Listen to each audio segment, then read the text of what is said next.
Hare Krishna. We have two listeners, Likon Mondal and Manishta Saha. Hare Krishna, everyone. So uh, we will start here. Yeah. Welcome, everyone. So just yesterday we have discussed the superiority of Akinchana Bhakti, or pure devotional service, that is being widely distributed due to grace of Sri Chaitanya Mahaprabhu and passed on to in the hands of Srila Prabhupada, who is quite safe to say is a Yugacharya, according to the old prophecies in the scripture in the Vedas. Why? Because the holy name is being broadcasted throughout all of the world, and people may not be very extremely engaged in very elevated religious life. Still, they like to chant and dance. They like to chant Hare Krishna and dance, and overall, that is basically the essence of all the religious life, of all the studies and all the austerities. Everything leads up to this. So we have a chance to relish this fruit of the whole Vedas that Srila Prabhupada kindly distributed and is still distributing. The process is still happening. So we just have to take advantage of the books, of the movement. Pure devotees still around us, his followers around us, and yeah, it is what is required is faith and sincerity in the process, determination, sincerity, and faith is the price. If we have faith, we will take up the process every day with a bigger enthusiasm. Uh, so, actually, what is disturbing us or not allowing us to take up the process of chanting so sincerely or seriously is the very same reason is that uh, even though perfection is there, but we don't have enough faith. Um, Still, many people like to do mystic yoga, be engaged in mystic yoga exercises or Ashtanga yoga. That's still very popular all over the world to maintain your body, maintain your health. And of course, now it's being promoted that, it's for the fashion, it's for the. Why do people need to have a good body? For engagement in illicit activities. So, in this way, yoga loses its core essence of why yoga was introduced to this world. Yoga is, first of all, connection to with God or bhakti. Its peak is bhakti yoga. The perfected yogi attains platform of bhakti. Yoginamapi sarve shammadgatin antaratmana. Um, Krishna says this type of yogi who thoroughly emerged, always constantly thinking about me and serving me with big devotion, is the topmost yogi of all. That's a conclusion of a Yoga Sutra in the 6th chapter of Bhagavad Gita. Basically, Krishna describes the topmost devotee, and the topmost devotee yogi is Srimati Radharani. So Krishna himself, he glorifies Srimati Radharani throughout all of the Bhagavad Gita altogether. So if someone is want to know who's the topmost devotee, he should look up uh, to Srimati Radharani. Nothing is better than her. No better devotee than Srimati Radharani. Therefore, we Gaudiya Vaishnavas, we worship devotees, especially pure devotees. Actually, everyone. Devotee is the one who is a worshipper, a glorifier. Devotee means he glorifies. So we have to learn this art of glorifying, glorification. Even there's a million reasons to criticize. Devotee is very austere to control the tongue and does not criticize, rather glorifies. That's the austerity of speech, that type of austerity. to control the anger, to control the fault finding, and so on. And overall, devotee loses the nature of fault finding. If he's being genuinely led by Krishna, devotee, he doesn't see anything bad in this world anymore. Complete pure devotee, he, as I said, he doesn't need to fight with everyone or destruct anything or dismiss anything in the world, because he sees how everything is perfectly matching Krishna consciousness, or everything is already engaged with Krishna consciousness, or how Krishna is all pervading. So this is the benefit of Bhakti Yoga or Krishna consciousness, and in all of essence of it, it just happens by the chanting. Believe it or not, chanting is quite enough.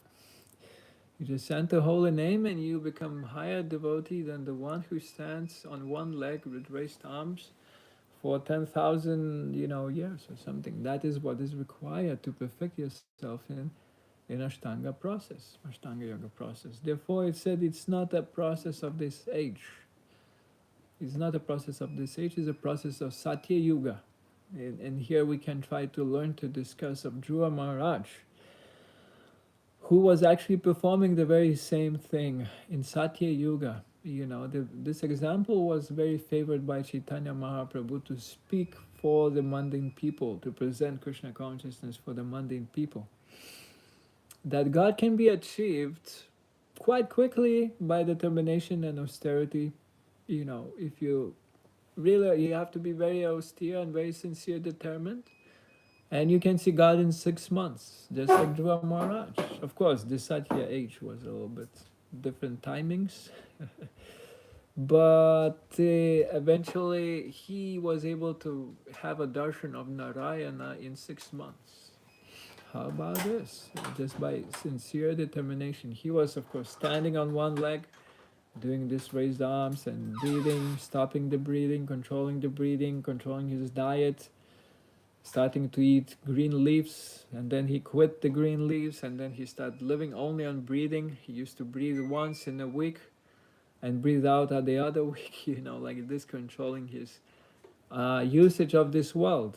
And eventually he achieved the darshan, or Lord Narayana appeared in front of him. Before, of course, he met Narada Muni. Narada Muni initiated him in a mantra specifically. He altogether chanted Om Namo Bhagavate Vasudevaya. So chanting of a holy name it makes everything complete. It's quite. We might be puzzled. Why is it so? Is that so? Because the process works is just like a small baby crying for his mother. You know, if the child is lost, um, he gets really frustrated and chants his mother's name loud, very loud. Maybe not the name. They're not usually, those people don't chant mother names yet, but they chant mama, very, very loud, very loud. I mean, sometimes they get hysterically loud. And then they become very hysterically loud that the mother cannot, hide herself anymore, and she goes and picks up the baby, in whatever situation she is there. And even if the child is undergoing quite of a punishment, if he very sincerely shouts for the mother very loud, in very big desperation, with tears in the eye, mother says, well, you've been a small rascal, but I'm still gonna get you and pick you up because you cry so sincerely. So that's something close to this perfection. If we cry loud enough, if we cry sincere enough, agreeing that I'm in a very bad situation, very horrible bad situation, and what can help me? All I know is my mom. That's all my world. Everything I know is my mother.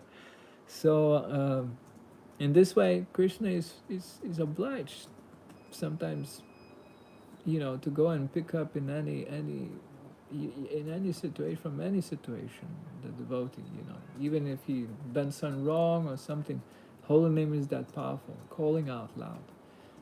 And it's very simple when you think of it. The logic is very simple. when we learn about this world, we learn about this world firstly through the tongue. You may say, assume, when we get born, we start shouting, and you know, we first breath we take, and the first seconds in this life is just horrible horror movie for most of us. It seems like the babies are just not happy with this occasion. The parents might be, but the babies say, no, no, maybe not. They come protesting here. So, and then, the first thing that, you know, makes them happy is the connection with mother's milk or the food. This is why we start speaking of, in terms of mind, mind, mind, mind. Mama, mama literally means mind, mind, mind, mind, mind, mind, mind.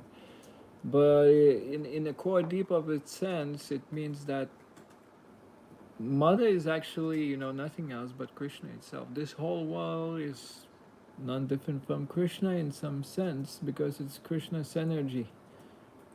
So in a deep sense, we can try to twist the logic by, starting to use prasadam.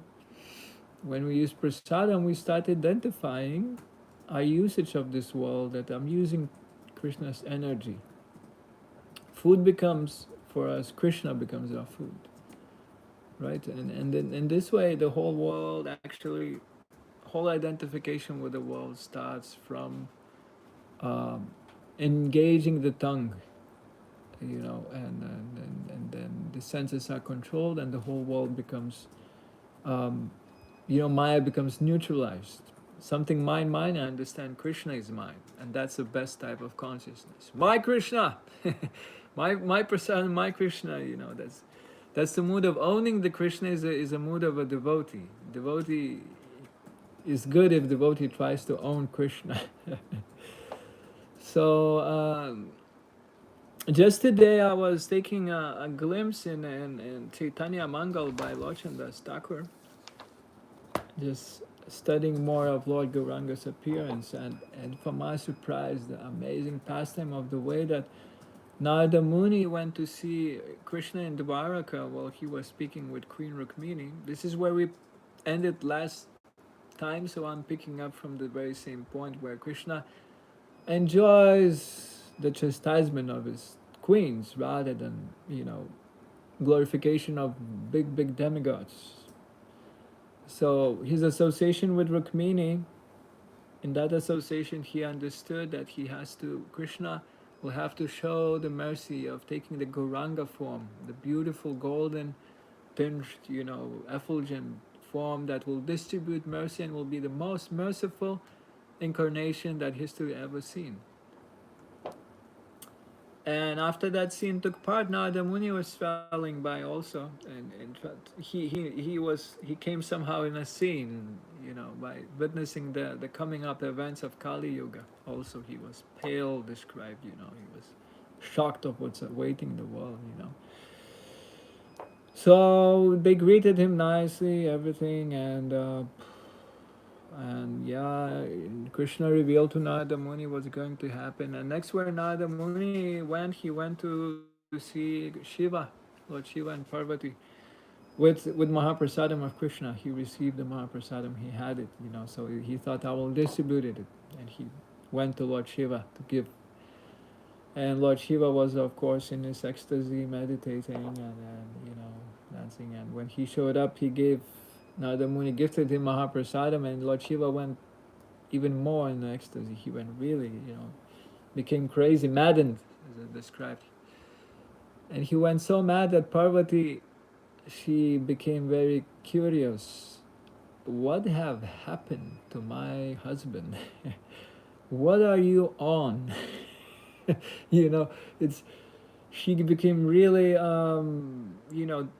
she felt a little bit dismissed because Lord Shiva just was quite a little bit selfish and took all the remnants of prasadam to himself.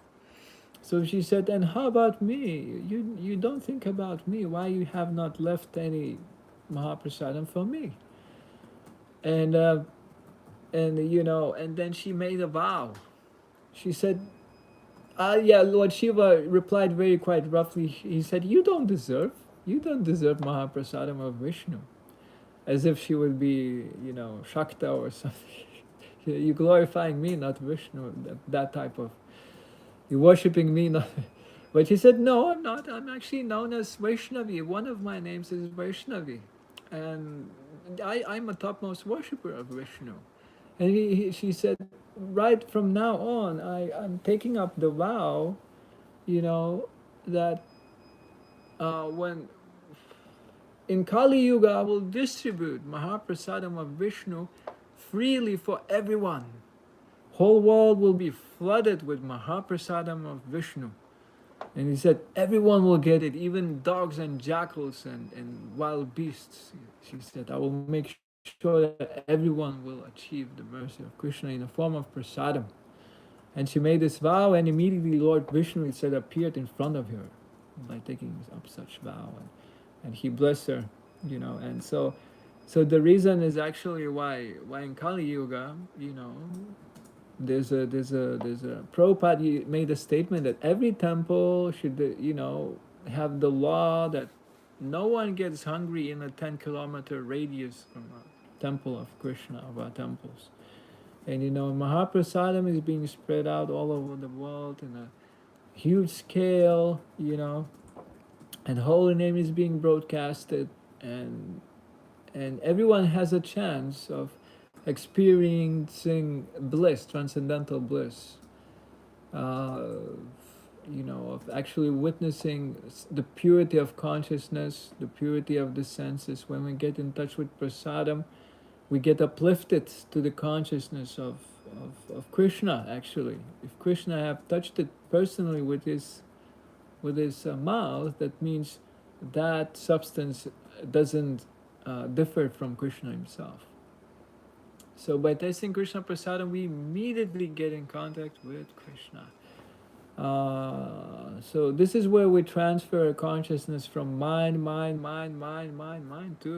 my Krishna, my Krishna, my Krishna, my Krishna, my prasada, my Krishna, my service, my association, my Krishna conscious world. We are this concept becomes transcendental or spiritualized. So, and Bengal is greatly known by the worship of Maya Devi, actually.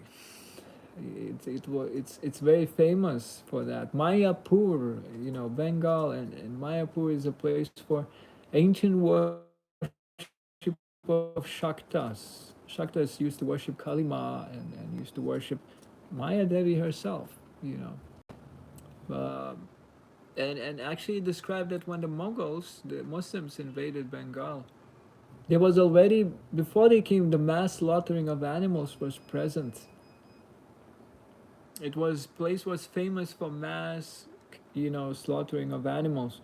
Though they avoided being Shaktas, they avoided to slaughter cows, but they slaughtered.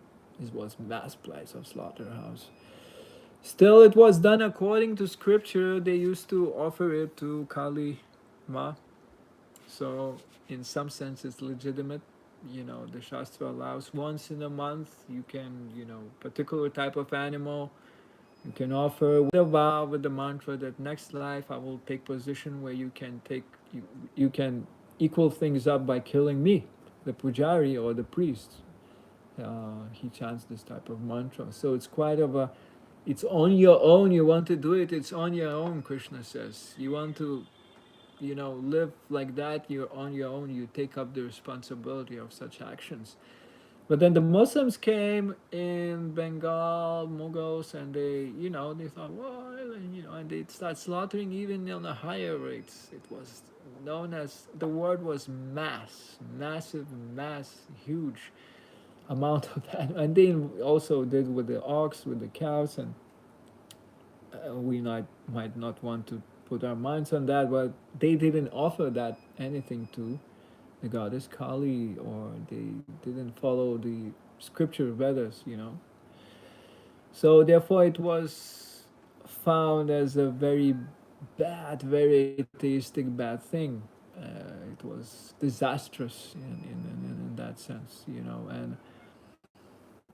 and therefore, you know, devotees they were lamenting and praying for Krishna to descend, and then after all, devotees started to descend, and on this planet, and especially in Bengal, where Mother Ganges take part, flows, and always there's devotees, righteous devotees, engaged thoroughly in cleansing their existence, engaged in Satagun and so on, Vishnu Padayas, as it said.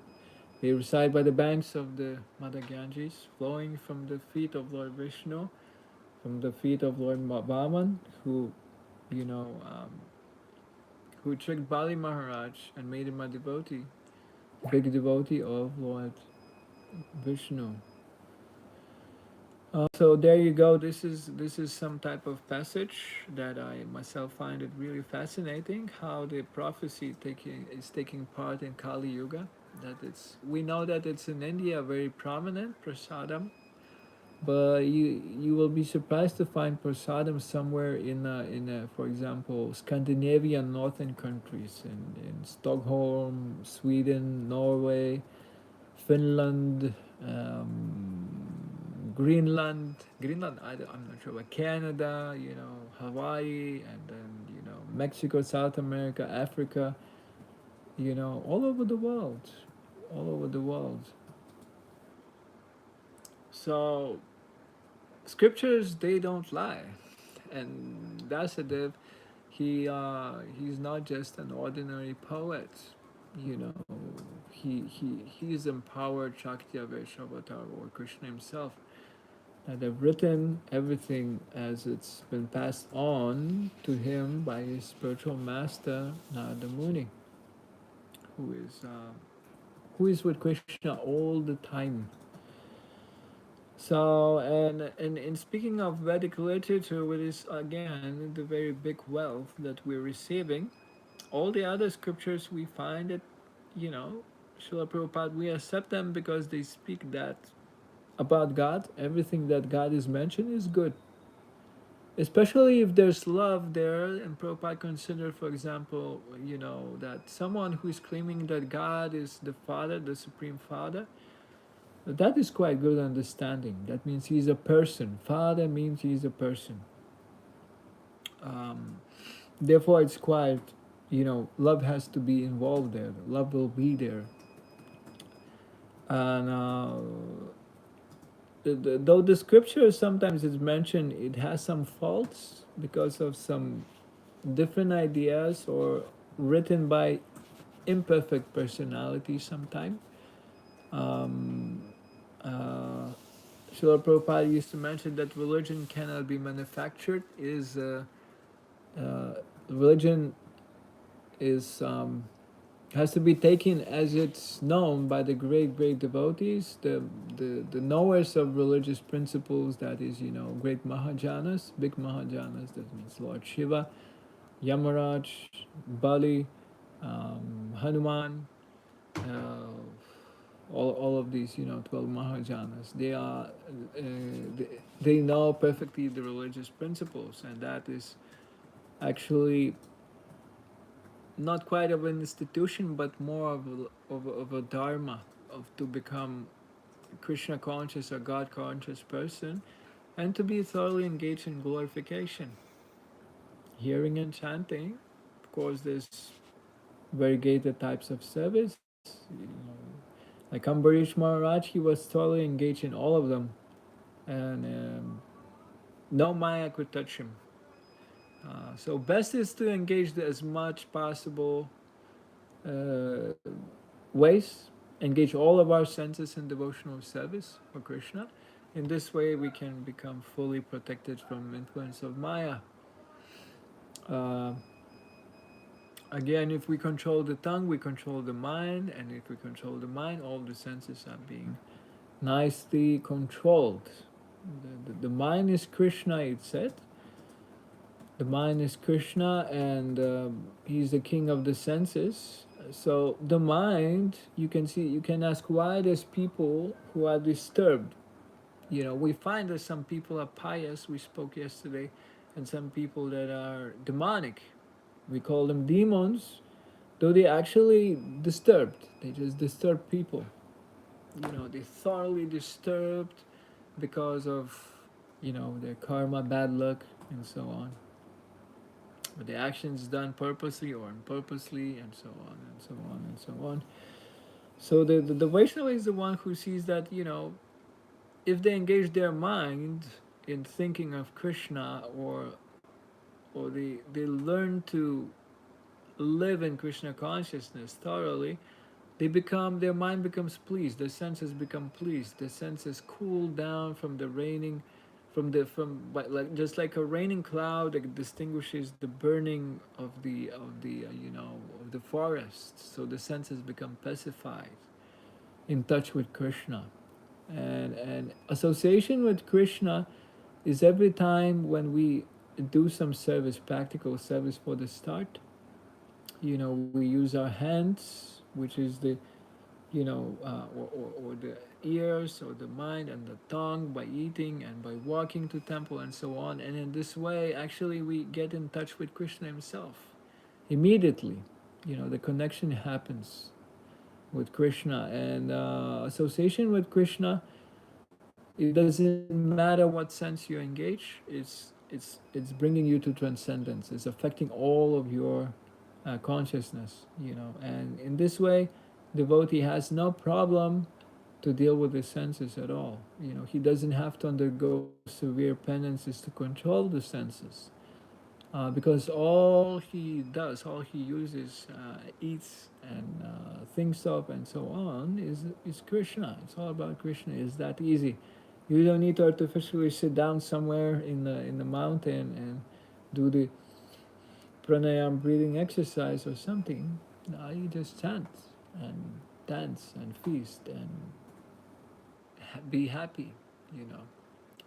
And in that sense, there's no austerity in devotee's life at all. Our austerity becomes ecstasy. We enjoy spiritual life, spiritual awakening. The controlling of the senses becomes just natural, and devotee forgets about doing even that. The bad things, they just become somewhere, packed in the past before. That the devotee forgets about that, and you know never comes back. The test of a devotee, that he loses the taste for the bhava roga. If you put in front devotee a bottle of beer, which we might sometimes face this by preaching or going to our parents, father, let's drink some beer, in places, and you have a choice, a bottle or some cake, mahaprasadam sweet or something. Devotee will never choose. There's no chance they will choose some meat or alcohol or anything, because the taste is so much higher. So when we engage in a higher type of sense enjoyment, we get rid of a lower type of sense enjoyment, and it doesn't never attract devotee. They say that even devotees fall back from devotee association. Maybe they stop chanting, they get suspended a little bit temporarily, they get back to the old habits a little, but they never get back. Very rarely they fall back for meat eating and alcohol. They do not cannot relish tamaguna anymore. Tamaguna is not relishable. So therefore Narada Muni in the beginning of Bhagavatam says that devotee, even if he, even a little bit of engagement in devotional practice, anyone who engages in it, he doesn't lose anything. There's no loss in this process. There's just no loss. He says he doesn't lose anything, even if he falls back to material enjoyment. He never goes that deep, and whatever he achieved, he will continue in the next life. It's just like having a eternal bank account. Whatever you collected, you will never lose. You will never ever lose what you collected in devotional life.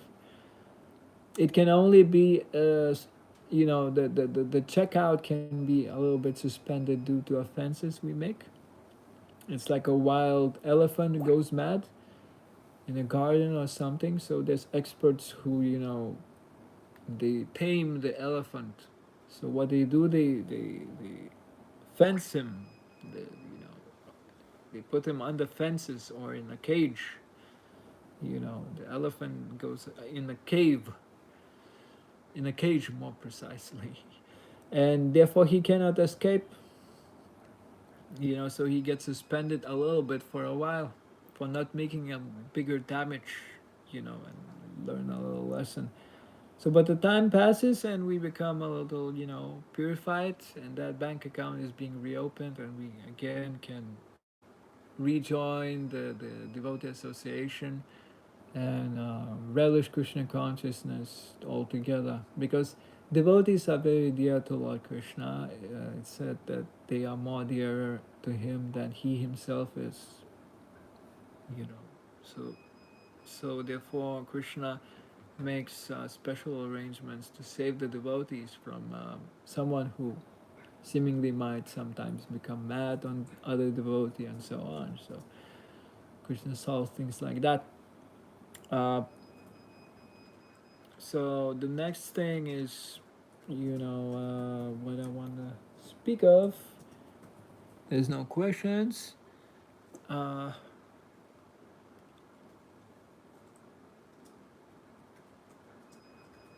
Yamaha Prasadam and Narada Muni and offenses. Yeah, and glorifying devotee who glorifies. Devotee means glorifying. And of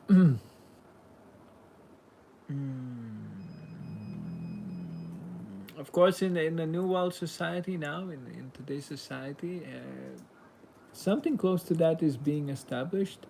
The word anger and blasphemy, criticism, disturbance is just not the famous word anymore at all. It's angry people I met as someone who's bewildered by illusion and so on and everything.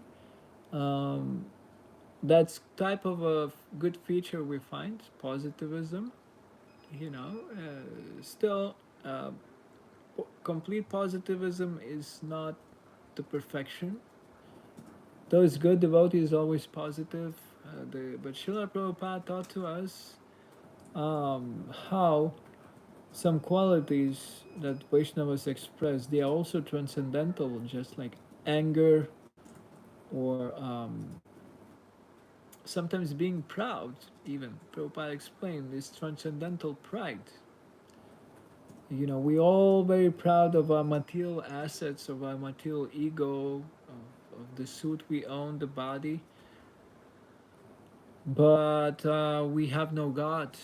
So therefore, we're being proud of just a zero, and there's no one in front of it.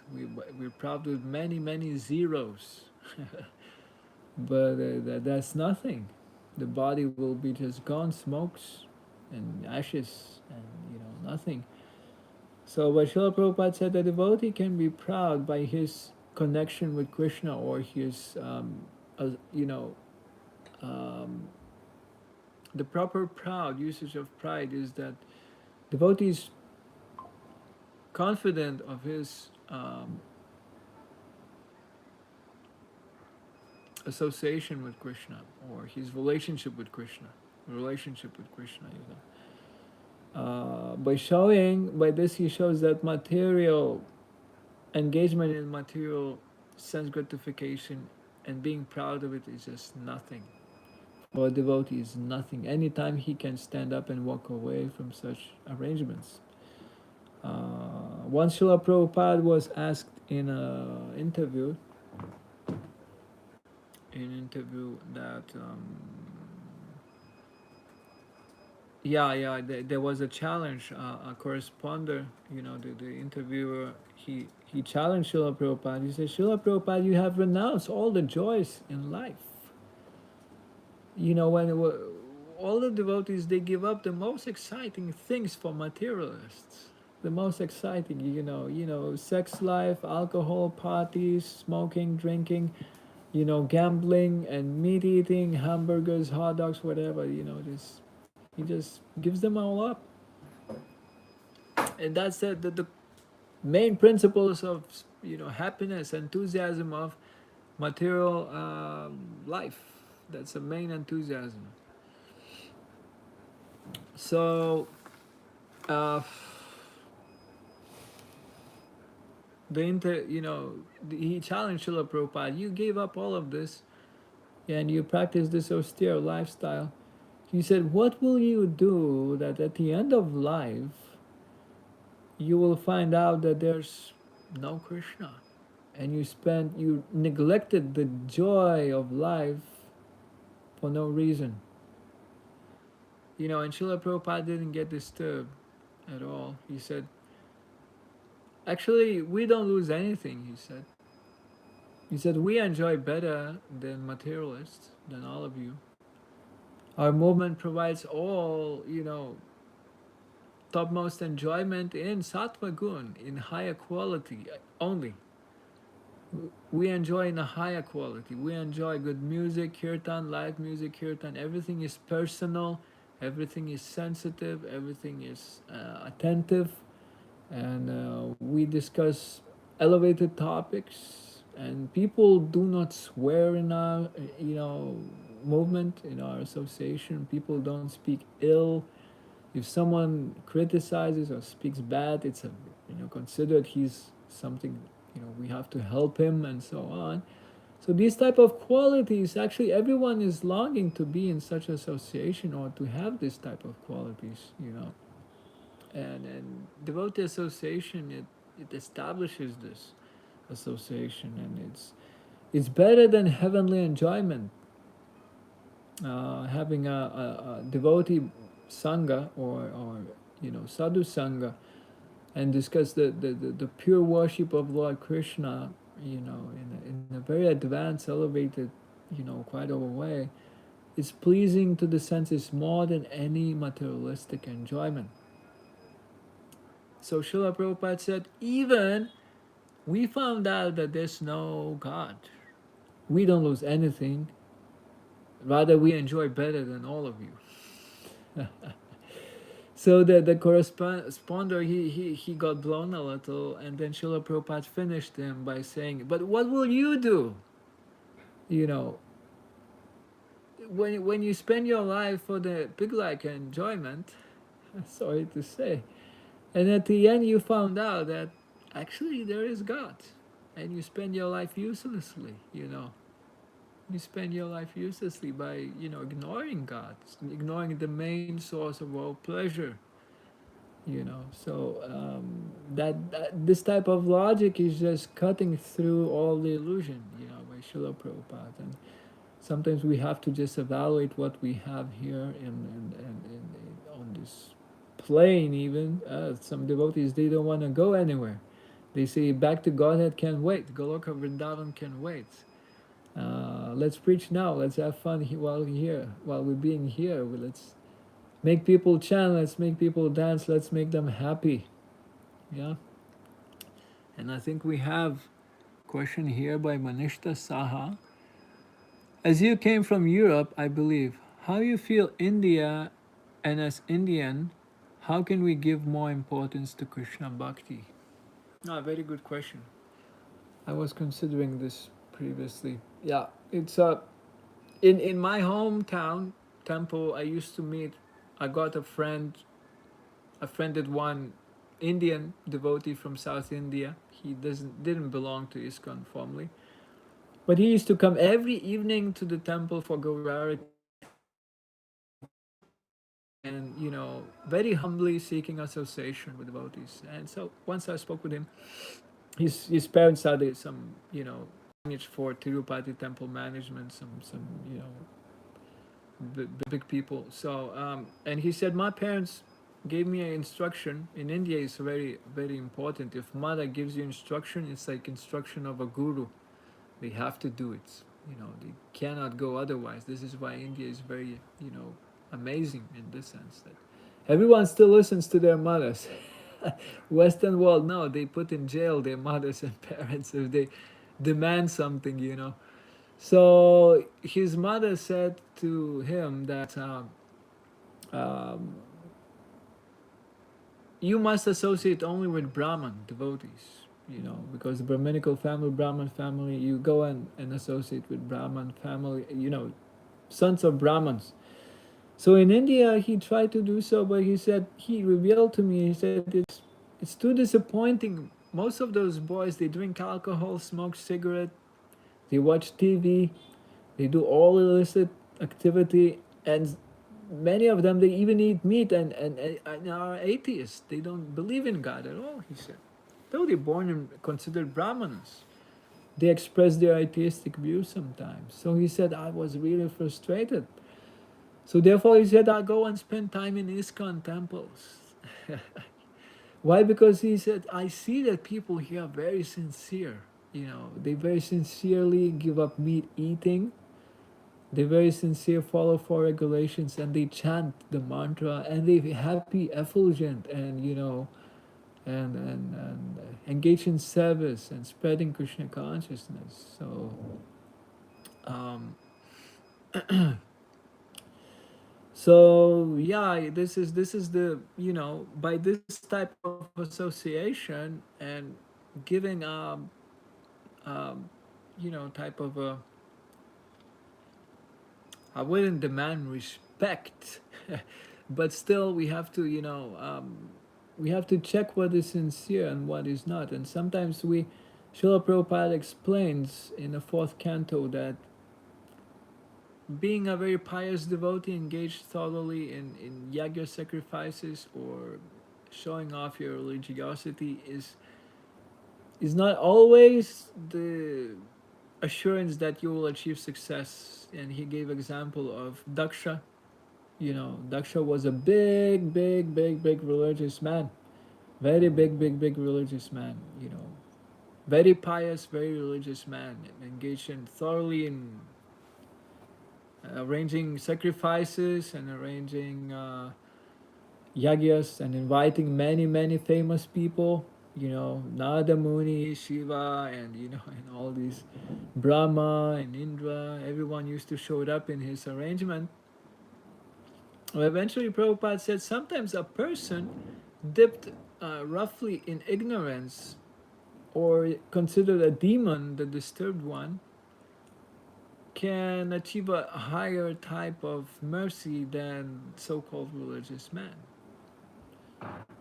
And he gave example of Vritrasura, that he was a devotee in demon body, but for him it took quite short time to go back to Godhead. He was begging Indra, come on, kill me, let me see my Lord right now. You know, and even Lord Indra got stunned. He said, well, what to do now? He's a devotee. But Lord, but Prajapati Daksha, he was very proud of his piety and his, you know, you can consider a high class birth, and being a very religious sattvic person. He made a huge offense to Lord Shiva.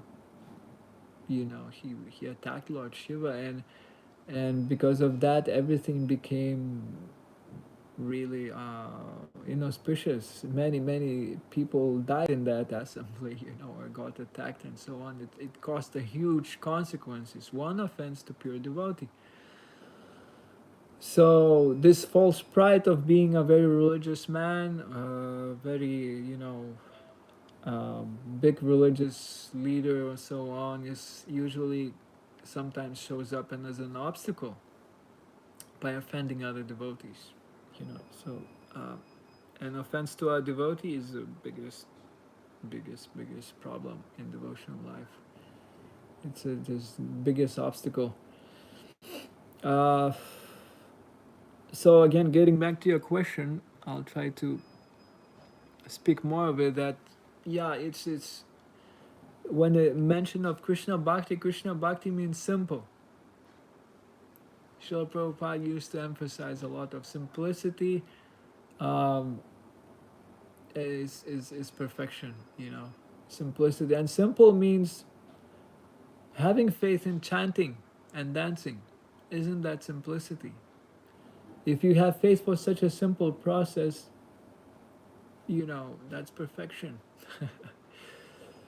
uh, sometimes we want to be a big leaders all together in ISKCON in our movement, and we want to manage big, huge communities, temples, become emperors of huge fellowship. Naturally, politics follow, and we're being attacked by Vaishnava Parada, and we make Vaishnava Paradas, which prolongs our duration in this world. You know, even in not extremely sometimes pleasing way. So my advice is stay simple with the process, and have faith in chanting and dancing. And as Srila Prabhupada says in the purport for Gaura Nitaidoy, I believe the bhajan is called. But, don't think that this process of chanting and dancing will not lead to desired perfection.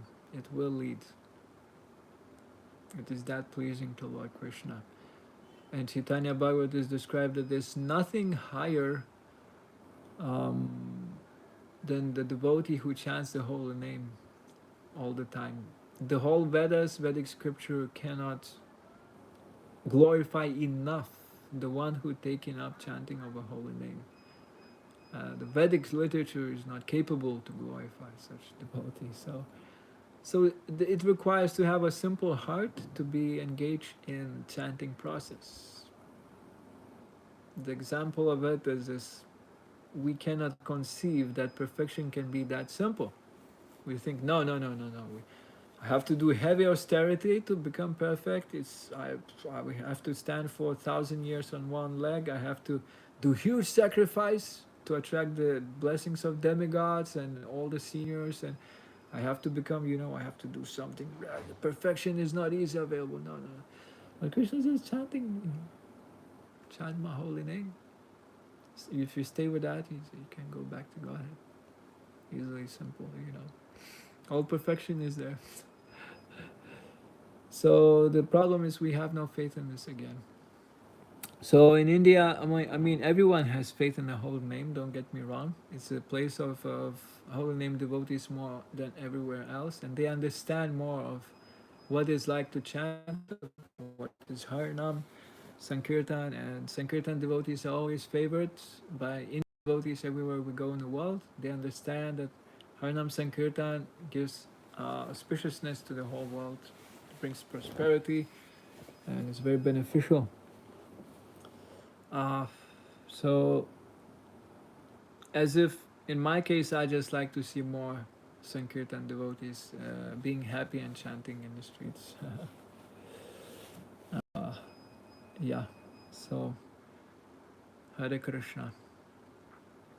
Um, so I started with since my friend has to. Oh, he went already.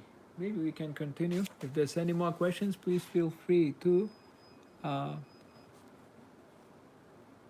ask. Uh, I will continue on with a little more of describing how chanting actually took place. And to be honest, in matching the topic, the first Gaura Kirtan or Gauranga Mahaprabhu's Kirtan has been performed by nothing else but the mothers of Nimai. When he got born, the mothers around, they were chanting the holy name. There was a big kirtan happening, and that was, some consider that was the beginning of Nam Kirtan process in Kali Yuga. Yeah, so it's very important when, of course, the mother pass on the religion like that, and therefore we respect our mothers a lot, and it's not um,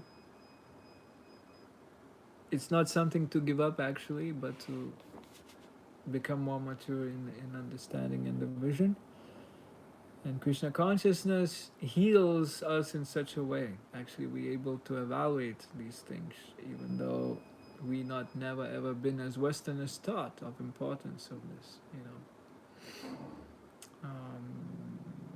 Therefore, Western world is considered West is something that is more darker place. West means sun is becoming a little more dim, less light, more ignorance, and people have no clue of what is life at all. I mean, in the United States, people actually, you know, they don't treat with their parents well. They don't treat them nicely. Since the parents are actually not treating their children also nicely, it's just like that. Everything is being, you know, opposing any good possibilities for pious religious life. So I spoke of piety, how important to become pious. Religion means become pious. We have to become good. But sometimes impiety is serving in a good way also. The rough school or the hard school is sometimes serving better, and it gives you the faster process. You know, sometimes the realization can kick in with the punch or the slap of Maya. You know, Durga Devi distributes her mercy through pinching with a trident the ignorant ones, pushing them to move forward, to think, to make a solution in life. And that's a big mercy also. That's a big mercy. So sometimes that serve or make you advance more than actually to gradual process of going to the light or becoming pious and waiting for, you know, a time to surrender. In India, many people say, you know, we ask them, why don't you become a Krishna's devotee? And the answer, only if Krishna wants. If Krishna will want, I will become a devotee. If God will want, I will become a Yeah, devotee. this is very common. So this is very ridiculous when you think of it. It's you know, when the desire is the main thing and it's not enough. You have to struggle. Your desire has to be intense. Krishna doesn't give himself that easily. You have to be very eager. You have to evaluate what you're getting, you know, otherwise Krishna doesn't distribute pearls to the pigs. Sometimes, of course, everyone gets a chance, the bhakti process, but to taking it up to evaluate what you have. And sometimes in India we see that people forget what they have in regarding of bhakti cult or you know, worship, Harnam Sankirtan, chanting holy name, Krishna worship. So and many people are diverted by, you know, by communism, Marxism, and so on, by, you know, considering everyone equal in a false sense. You know, this economic development, dismissing God, kicking out the religious principles, and falling into modern type of lifestyle, learning from, you know, other big leaders and so on. And this is where all the world is a little bit teasing India. They say, ah, look, you know how messed up they are. The streets are dirty, and clearly they don't quite match the Western type of lifestyle.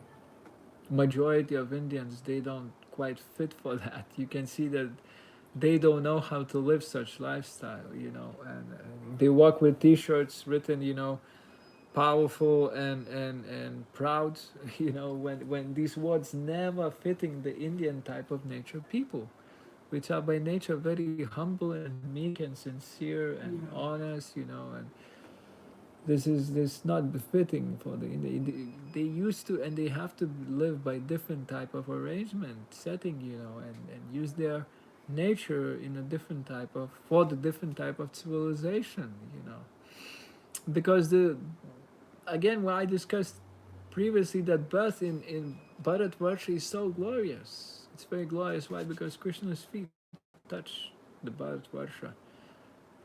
And not once, not twice. It's a place where he descends often. And why he descends? Because there's a different type of arrangement, different type of civilization being cultivated. It's civilization being cultivated by Aryans, the topmost, you know, people who know the purpose of life, you know, and they arrange society in such a way that even Krishna descends in it, even God descends in it. Therefore, we don't find many instances that Krishna descends somewhere else. You know, he might appear for some few, someone else somewhere, but he doesn't take his personal birth somewhere else in the world. Why? Because he would not like to be. You can if you study, you find what Krishna wants, what he likes. Why he will descend somewhere where there's slaughterhouses being run, where there's gambling happening, and everything is quite in a raw darkness. And when there's arrangement by his devotees, he said the Varnashrama has to be arranged for Krishna to descend in most of the cases, because it pleases him. That arrangement is pleasing to him. Though when Chaitanya Mahaprabhu descended, there was no such thing. There was no Varnashrama. But he preached also. He didn't preach Varnashrama. Chaitanya Mahaprabhu preached the whole essence of all the Vedas, and is jumping up to it. If you maintain on it, you achieve perfection, skipping all the heavy parts of gradual advancement. You can surpass it by simple heart, with simple heart embracing the process of chanting. So chanting, it said, we don't see this nice divine culture, civilization established, but the more we chant out loud, the more we perform Sankirtan Yagya, the more our consciousness becomes revived, and we revive the consciousness of others. We purify the atmosphere.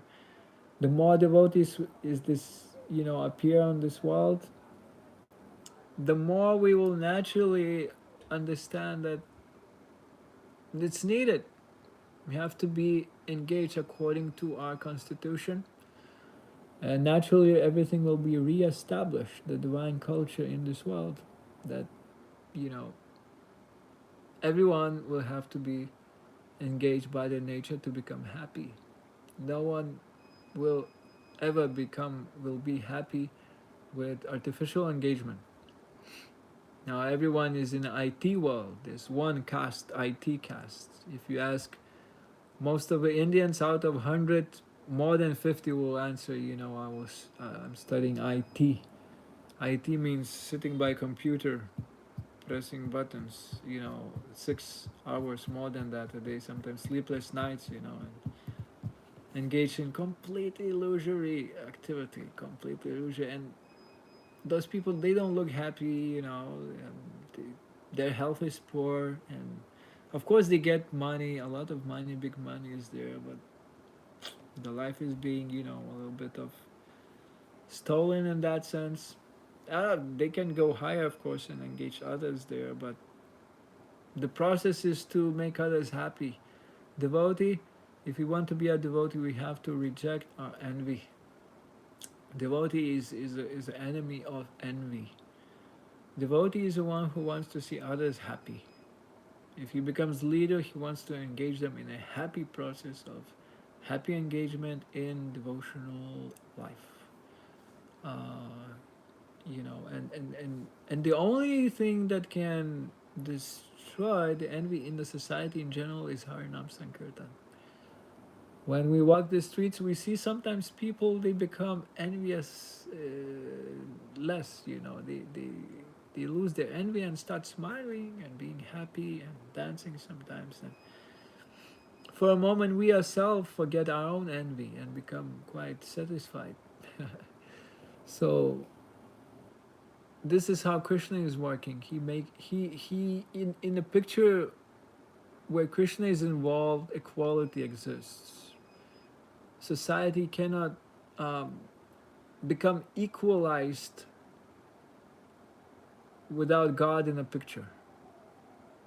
You know, if we get clear understanding of what is God, then equality can be established. It can be perfected, real sense of equality. In again, in variegated engagements. So I spoke of Brahmins, but in India we see there's many castes. And just recently, my father, I had a conversation with my father, and the political situation in the world is quite difficult. And my father, all the time, he is attacking Indian caste system. He said in India, those people are bad because they don't allow people to advance. You get born as Shudra, that means, God only knows when you get liberated from such designation. So In regarding your question, it's very good if Indian devotees they emphasize more of teachings of Chaitanya Mahaprabhu and they preach the teachings of Chaitanya Mahaprabhu, that our sampradaya is actually pushing forward to make everyone understand we actually taking a heavy risk against the casteism and promoting that by quality, not by birth. By quality. Quality can be developed due to association and engagement, but never by the birth. Birth determines a lot, but you can develop qualities, you know. And if someone is totally engaged in devotional activities, he's considered higher than Brahman. Higher than Brahman. The Shastra speaks that if a Brahman is by birth considered having a thread, but he's not engaged in a devotional process, he's considered just like Chandal. He's lower than Chandal, Shastra says, if he's devoid of devotional process. But if a Chandala is engaged in devotional service for Krishna, he's considered higher than Brahman. He's considered Vaishnava. And he can become a guru. He can teach others about devotional life and how to solve your own problems. So it's a matter of engagement because everything in touch with Krishna is transformative. And not having faith in this means we don't have faith that Krishna can transform matter to spirit. He can transform anyone to devotee if we perform devotional service. So in India, this type of understanding is very lacking, and people I met also even recently that they reject this idea, or actually it's not idea, it's Krishna's words. But for most, is a big battle point because and if we agree with this, then we agree with all the flaws of all the other religious systems. The Jews, they think they the only one who can know God and go back to Godhead. The Christians say that's the only way. And the Buddhists, of course, they're most liberal, you can say, but they don't have faith in God. The problem, some of them, they don't believe there's soul or God, or they think everything is white. So that's. And if we as devotees of Krishna, we say, no, if you want to become devotee, you have to be born in Brahman family after many lifetimes, and you achieve a Brahman platform, and from there then it just loses the whole essence of mercy of Krishna. Krishna is being very merciful, and even himself in Bhagavad Gita says, everyone can trespass this ocean of misery if they get into a boat yeah, of devotional life. Even lowborn, Shudra, woman, anyone who takes up the process, they can achieve the highest destination. And there's many shlokas in Srimad Bhagavatam, and that's exactly what Chaitanya Mahaprabhu was teaching. He was revolutionary in this sense, revolutionary. He used to embrace Haridas Thakur, who was born in Muslim family. He appreciated him so much. He used to give him prasadam personally and put him always in exalted position, introduce him in exalted way. He named him Namacharya, Acharya.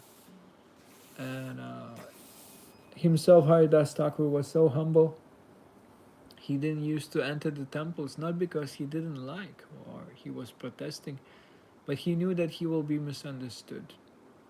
He used to have all the time the problems. Usually in the temples, specific caste members, they are being not welcomed.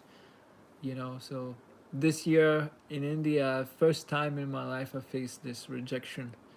On my way from Bhuvaneshwar, there was some Shiva temple, and I got in a party of devotees, and they were inviting me to enter.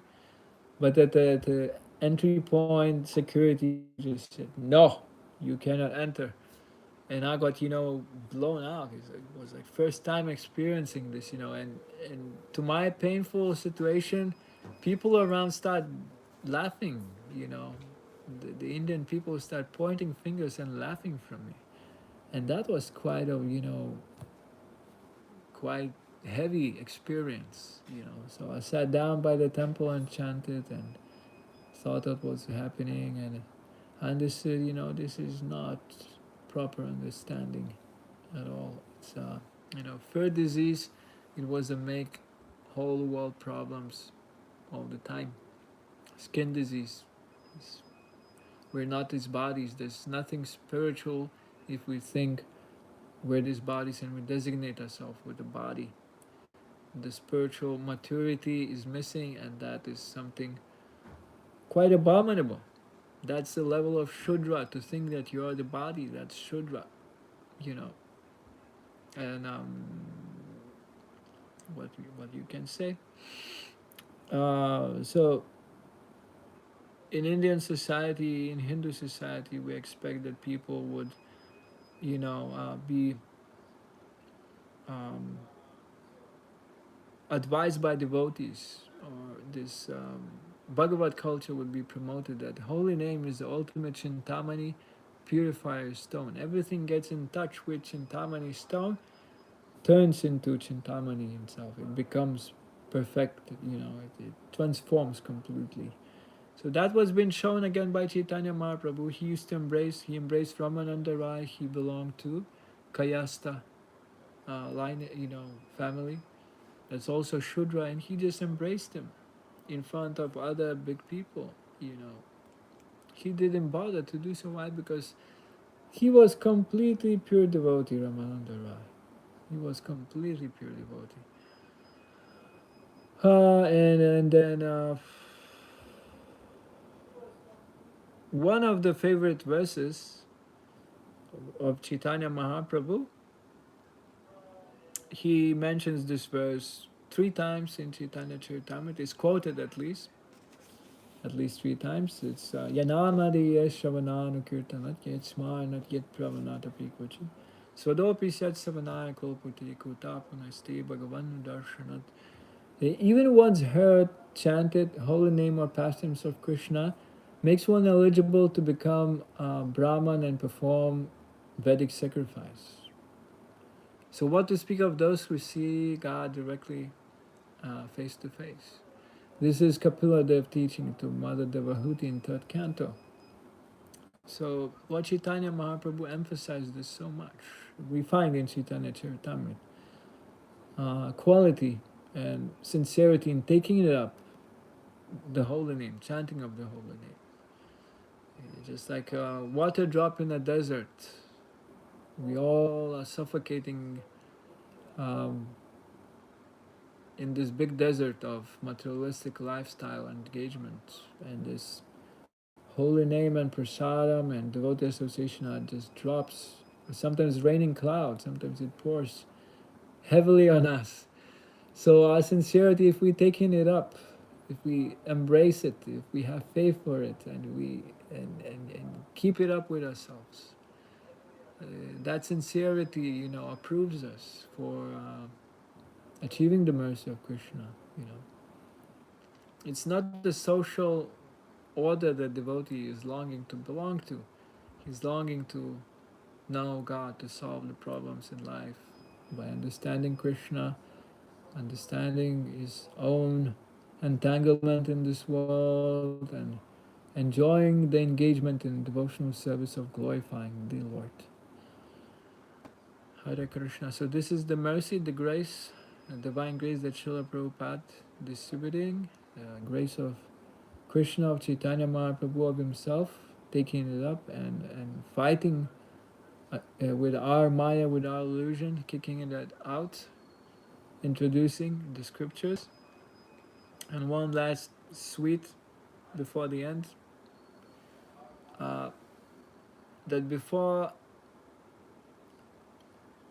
um, Srimad Bhagavatam reached the Western world, Western shores, the world had no idea of who is Supreme Personality of Godhead. When you think of it, it's funny. Many religions, speaking of dedication to Krishna or God, but they don't know who He is. And in one of the prophecies, many Christians say that Jesus is the only way, though Jesus Christ Himself, at some point in the book of John, I believe there's a verse where He says, I can tell you more, but you're not ready to hear. And He said,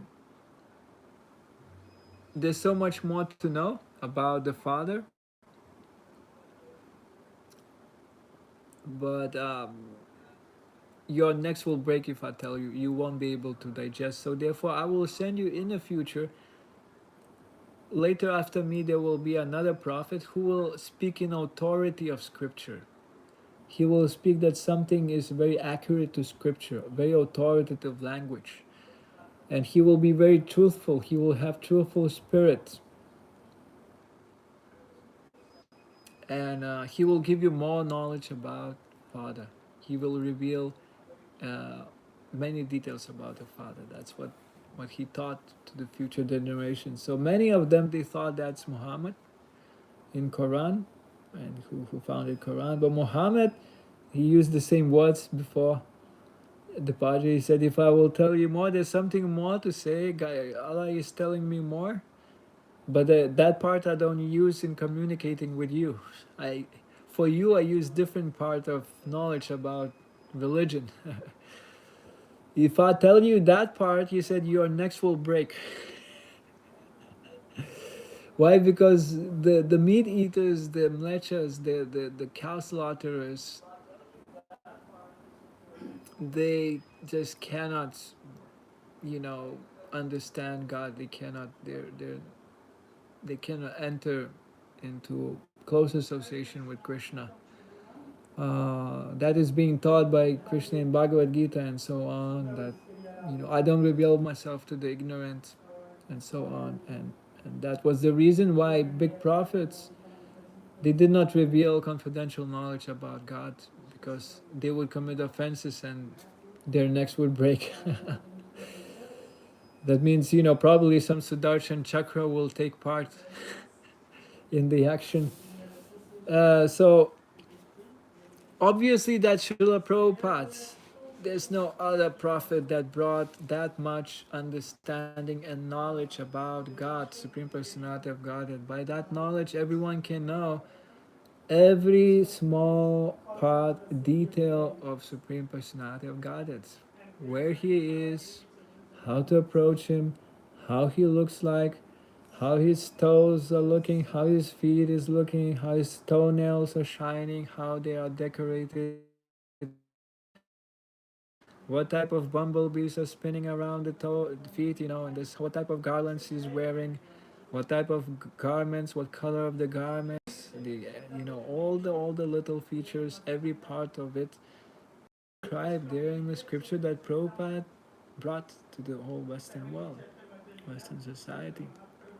The way that Krishna's face look, his eyes, color, the lips, the ears, everything, every part detail, his close associates, his abode, his mission, his mood, up to the most, confidential things. It's now being revealed. So, fair to say, Srila Prabhupada is Yogacharya, and the proof of that, the gift the whole world received is devotees chanting and dancing all over the world, celebrating Ratha Yatras, festivals, Janmashtami, distributing prasadam, distributing books, and speaking about God, living a life centered on Krishna. That's how it's supposed to be. So the big revolution, we're evolving to a godly society, worldwide society. So tomorrow we'll speak of the prophecies regarding that. It's some prophecies in the scripture I picked on special for you. And it said there will be this prophesies that world will see the witness the all one race of a tuft-haired and tilak, with tilak on the forehead, and people that raise their arms and dance all the time. Someone is calling them a special race descending on the world, and which about to bring a bright future. So we'll get into that, and Hare Krishna. Very well, everyone, and thank you for questions and participating. And Hare Krishna, Krishna Krishna, Hare Hare, Hare Rama, Rama Rama, Hare Hare. Srila Prabhupada, the savior of the entire universe, Ki Jai. I wish you can respond, Jai, but I can only hear you. Hare Krishna.